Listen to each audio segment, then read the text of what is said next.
Good morning, science students. It is Wednesday. It is December 7th. Boy, I'm living in yesterday. It's December 7th today. We are going to pick up a new Do Now word wall sheet. So when you get back, make sure to pick up one of those. They are yellow this trimester, and it is the 7th, not the 6th today. So living in the past. All right, so today we are going to introduce the Mineral Cube project. We worked on persuasive techniques, and then we're going to get some work time on Thursday and Friday. Our first Do Now question of trimester 2, what mineral did you pick for your project? So what mineral did you pick? And here's the list that we had looked at yesterday. So the list of minerals, which one did you pick? And there we go. All right, so our goal today is using a persuasive technique to sell your mineral to the reader. We have a couple commercials we have to go through yet. We'll talk about loaded language.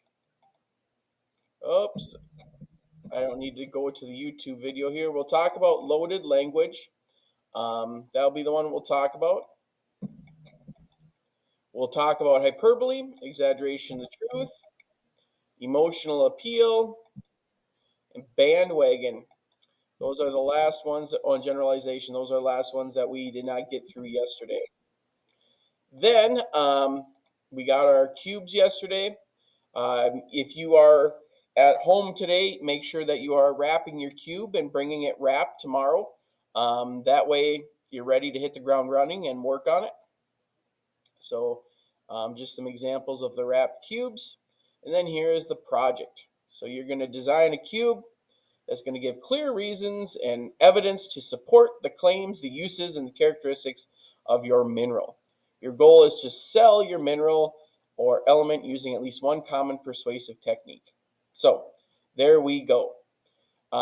You can pick right now what persuasive technique you want, or you can wait on what persuasive technique you want. Chances are people are going to use multiple persuasive techniques. Then we're going to start doing some research. These are two good websites. When you go out to Google, I tend to tell students to look for these two.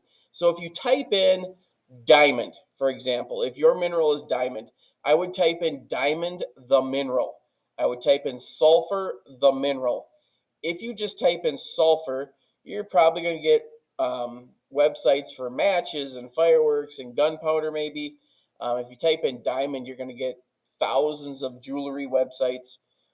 So type in the mineral that you chose, followed by the mineral, and that'll narrow down your search.